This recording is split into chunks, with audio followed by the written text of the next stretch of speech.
जी, hello दोस्तों, मैं हूँ कमर चीमा, उम्मीद है आप लोग ठीक होंगे। दोस्तों एक इम्पॉर्टेंट न्यूज़ है कि पाकिस्तान से तो पाकिस्तान की जो पीआईए है, इंटरनेशनल एयरलाइन नहीं बिकती, लेकिन टाटा ग्रुप जो है एयर इंडिया, उसने 100 एयरबस जेट्स का ऑर्डर दे दिया है। 100 एयरबस जेट्स का ऑर्डर दे दिया है। पिछले साल भी 450 प्लेन का ऑर्डर दिया था बोइंग को, ठीक है जी। एयरबस एंड बोइंग दोनों, not just to Airbus but Boeing and Airbus दोनों। अब मुझे ये बताएं, टाटा ग्रुप जो है, जो कि बेसिकली एयर इंडिया को ओन करता है, और अगर आप ये देखें कि 100 एयरबस या 100 एयरबस एयरक्राफ्ट जो है, दोनों ने एयर इंडिया ने और टाटा ग्रुप ने ये फैसला किया है कि हमें चाहिए as a part of this is a multi billion dollar plan. क्यों और करना क्या चाहते हैं? To be the global airline.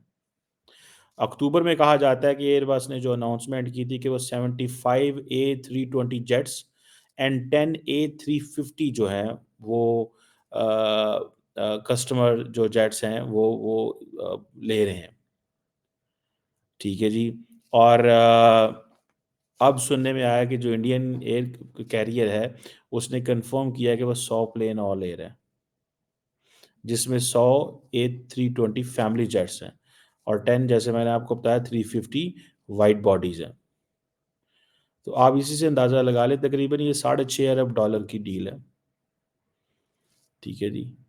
और ये इससे अंदाज़ा ये लगता है कि इंडिया सोच क्या रहा है, वेयर दे आर हेडिंग।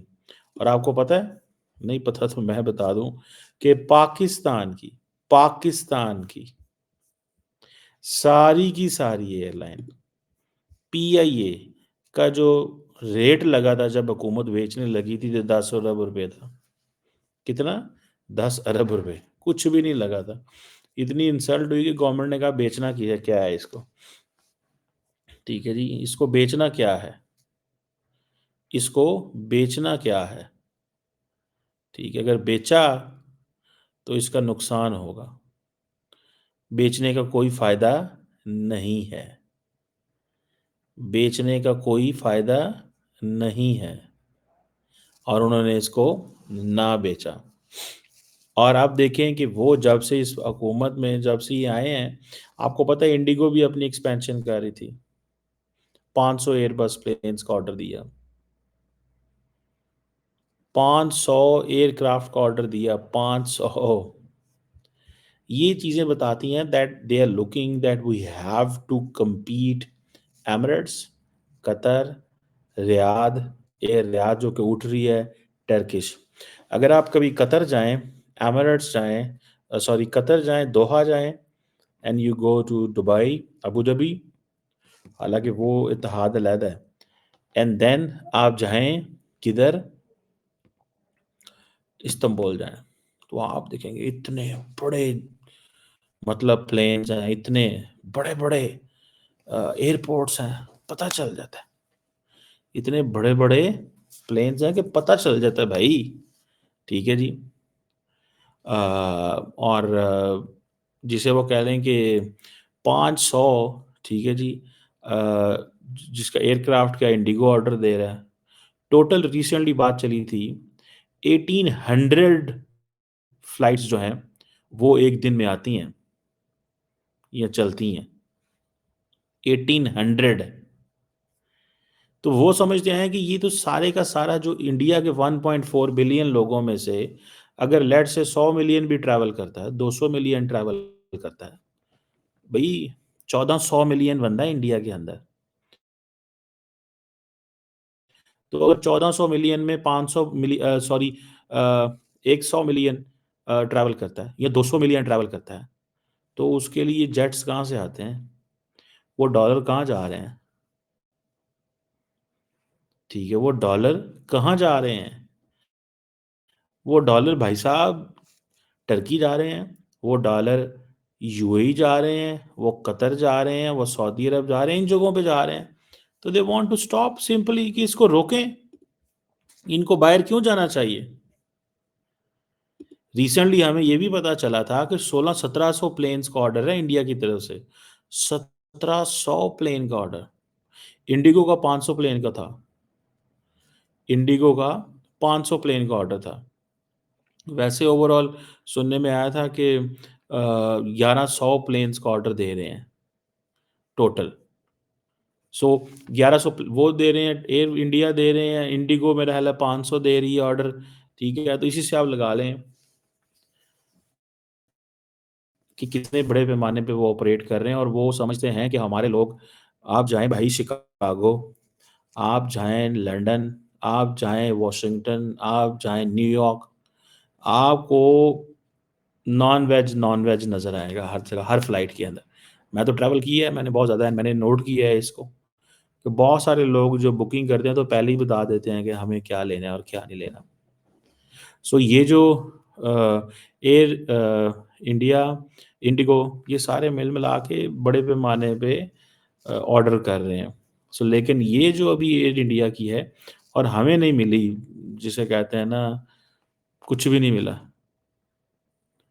सो अब इंडिया अपने आप को पिच करने जा रहा है, कह रहा है भाई एशिया पैसिफिक से उड़ना है, इंडिया आ जाओ। सिंगापुर, मलेशिया, थाईलैंड, आसियान सारी की सारी मार्केट आ जाओ इंडिया। तुम जो यहाँ से भाई बैंकॉक से उड़ते हैं, इंडोनेशिया से उड़ते हैं, मलेशिया से उड़ते हैं, वो जाके उतरते हैं दुबई में। वो कहते हैं हमारे पास उतरो, हम आपके आप मुंबई में आके उतरो, आप दिल्ली में उतरो, आप बेंगलुरु में उतरो, वहाँ से जिधर मर्ज़ी चले जाओ। ये है इंडिया का प्लान। ये है इंडिया का plan, this is what they are thinking, this is what they are planning, कि हमें यहाँ से आके चीज़ों को थोड़ा-सा करने की ज़रूरत है। सो हम अगर इस चीज़ को देखें, एक वक़्त हुआ करता था कि कराची की वैल्यू हुआ करती थी, कि यार लोगों ने जाना है सिंगापुर, लोगों ने जाना है मलेशिया, थाईलैंड, हांगकांग, इन जगहों पे लोग कराची आके रुकते थे। यूरोप से फ्लाइटें कराची आती थी, यहाँ रुकती थी और यहाँ से फिर आगे निकल जाती थी। लेकिन हमने बदकिस्मती से, अच्छा मैं अभी भी पिछले दिनों कराची गया हुआ था, हफ़्ता 10 दिन पहले, एंड कराची के अंदर तमाम दुनिया की एयरलाइन्स के ऑफ़िसेज़ हैं। उतने इस्लामाबाद में नहीं है, मैं आपको बात बताऊँ।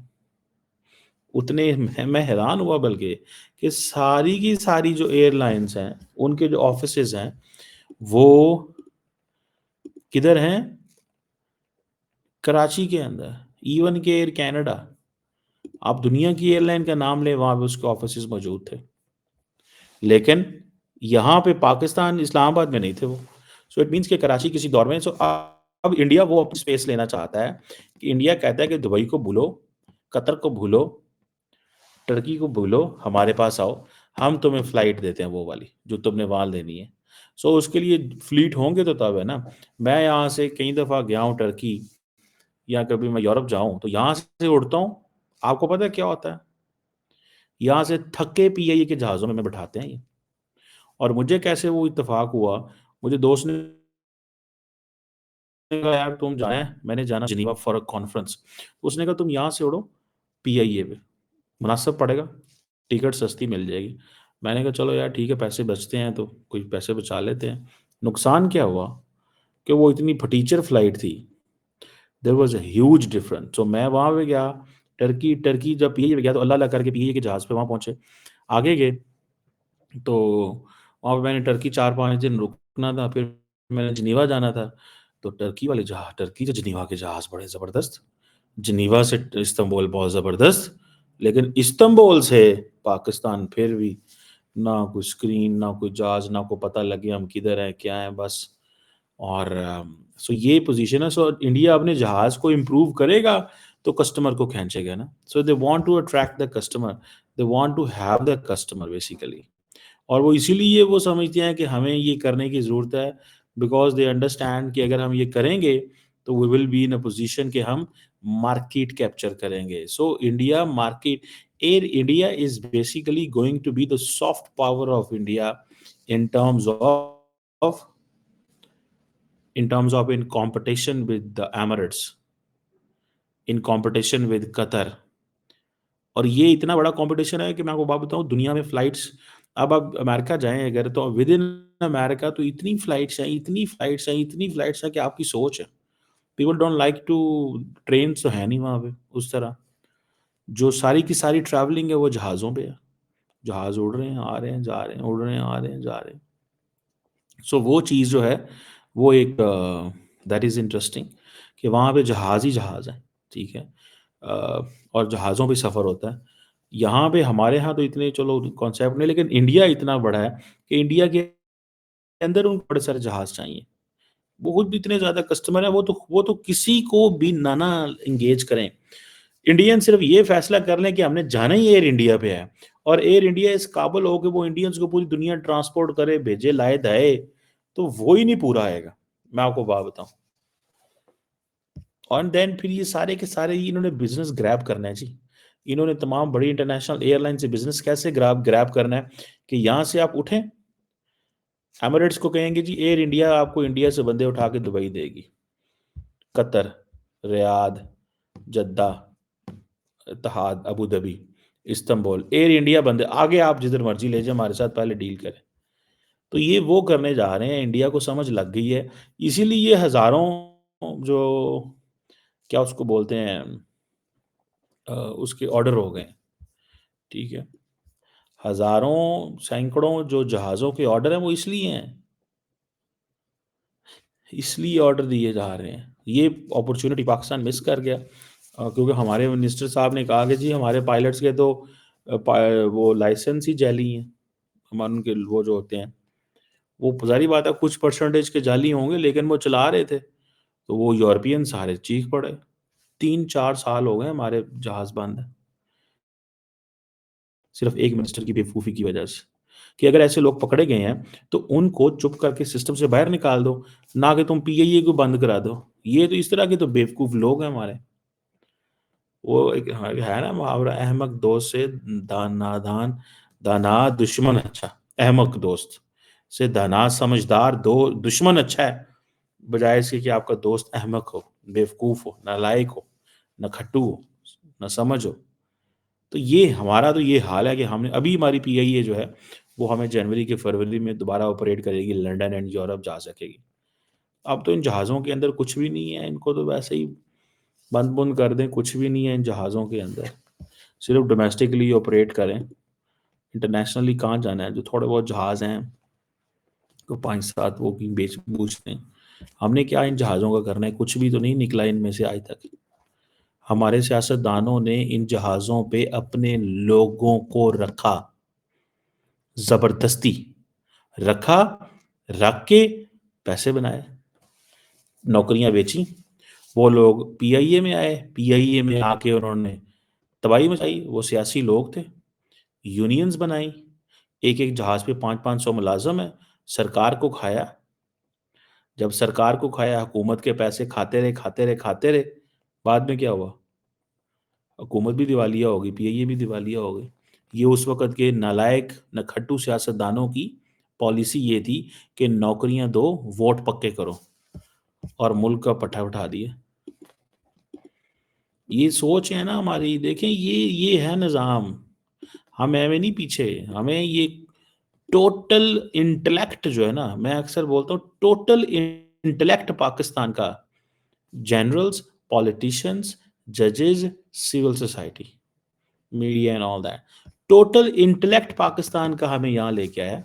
टोटल इंटेलेक्ट, लेट्स किसी को भी इसको माइनस नहीं करनी चाहिए, इंक्लूडिंग ऑल ऑफ अस। हम तो खैर किसी डिसीजन मेकिंग में नहीं है, बट द क्वेश्चन इज ये चीज़ तो कोई सोच भी नहीं ना सकता। ये चीज़ तो कोई सोच भी नहीं सकता कि ये चीज़ भी हो सकती है। दुःख होता है, ट्रस्ट में दुःख होता है कि यार ये हम क्यों ऐसे जो है वो करते हैं और क्यों कर रहे हैं? क्यों करते हैं और क्यों कर रहे हैं? यकीन करके मानें, इस चीज़ को सोचता हूँ, तो जानता हूँ कि यार आज एयर इंडिया को इस चीज़ का पता है कि पहले हुकूमत ने बेचा, उसी टाटा ने लिया, आज वो हज़ारों, सैकड़ों जहाज़ों के ऑर्डर दे रहा है, उसी को उन्होंने प्रॉफ़िटेबल कर लिया। चला तो इंडियन हुकूमत से भी नहीं था ना। हुकूमतों का काम थोड़ी है बिज़नेस करना। हुकूमतों का काम होता है बस ease of doing business create करना, दैट्स द जॉब। उनका जॉब ये नहीं है कि वो कारोबार करें। वो कारोबार करेंगे तो वो कारोबार बिठा देंगे, बिकॉज़ उनके इंटरेस्ट जो हैं वो और हैं और कॉर्पोरेट फर्म्स के इंटरेस्ट और हैं। सो लेट्स सी कि हमारी एयरलाइन बिकेगी, हमारा तो ये निशान भी नहीं रहेगा पीआईए का, क्योंकि मुल्क के अंदर कोई ऐसा बंदा ही नहीं है जो पीआईए को ले, और जो लेना चाहते थे वो सिर्फ़ और सिर्फ़ अपनी पब्लिसिटी के लिए लेना चाहते थे और आईएमएफ को ये दिखाना चाहते थे कि देखो हम बेच रहे हैं, कोई ले नहीं रहा। सो हमारा तो कोई पता नहीं है कि हम सोचते क्या हैं और करते क्या हैं।